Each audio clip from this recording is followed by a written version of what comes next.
ময়নার বিজেপি নেতা খুনের মামলা এনআইএর হাতে 2 বছর পর গ্রেফতার মূল অভিযুক্ত মনোরঞ্জন হাজরা। এনআইএর ভূমিকায় খুশি বিজয়কৃষ্ণ ভূঁইয়ার পরিবার।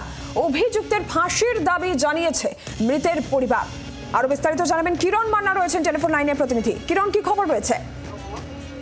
দেখো, বিজয়কৃষ্ণ ভূঁইয়া বিজেপি নেতা যে খুনের মামলা চলছে, সেই মামলা এনআইএ তদন্তভার পাওয়ার পর দফায় দফায় তল্লাশি চালিয়ে 36 জন অভিযুক্তদের মধ্যে একাধিক জনকে গ্রেফতার করেছে। কিন্তু মূল অভিযুক্ত যেটা বিজয়কৃষ্ণ ভূঁইয়ার পরিবারের পক্ষে এবং এলাকার মানুষজনদের পক্ষে অভিযোগ ছিল, বিজয়কৃষ্ণ ভূঁইয়াকে 2023 সালের 1 মে যে অপহরণ করে রাতে নিয়ে গেছিল এবং পরে খুন করা হয়েছিল বলে অভিযোগ, সেই অভিযোগের মূল যে মাস্টার মাইন্ড মনোরঞ্জন হাজরা, তিনি 2 বছর ধরে ফেরার ছিলেন, যেটা অভিযোগে আমরা পাচ্ছি।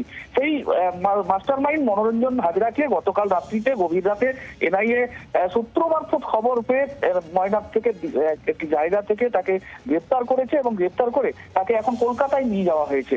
যেটা আমরা পরিবারের সঙ্গে যোগাযোগ করে জানতে পেরেছি, তারা এখন খুশি। শুধু তাই নয়, এই মনোরঞ্জন হাজরার গ্রেফতারের পর তার বিরুদ্ধে যথাযথ যাতে আইনি ব্যবস্থা নেওয়া হয়, তাকে শাস্তি দেওয়া হয়। কিরণ, তোমাকে ধন্যবাদ। আর এই 2 বছর পর মূল অভিযুক্তের গ্রেফতারি, স্থানীয় বিজেপি নেতৃত্বের বক্তব্য শোনাবার একই সঙ্গে বিজয়কৃষ্ণ ভূঁইয়ার স্ত্রী তিনিই বাকি বলেছেন, শুনুন। আমি সবাইকে এটুকু অনুরোধ করব, যেমন যে যার রাজনীতি দল তার রাজনীতি করুক, রাজনীতির প্রতিহিংসার বলি যেন কেউ না হয়, এটুকু আমার পক্ষ থেকে যেমন নিবেদন।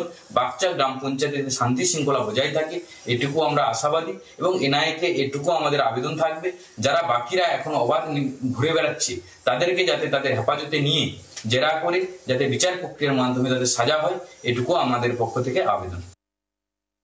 শুনে খুব খুশি হয়েছি যে আমার স্বামীর মেন খুনিকে ধরা হয়েছে। আরও অনেকে কোর্ট থেকে ছাড় দিয়েছে। এনআইএর প্রতি আস্থা আছে, তারা তাদের কাজ করছে, আশা রাখছি ওদের ফাঁসি হলে আমি খুব খুশি হব, এটাই আমি চাইছি।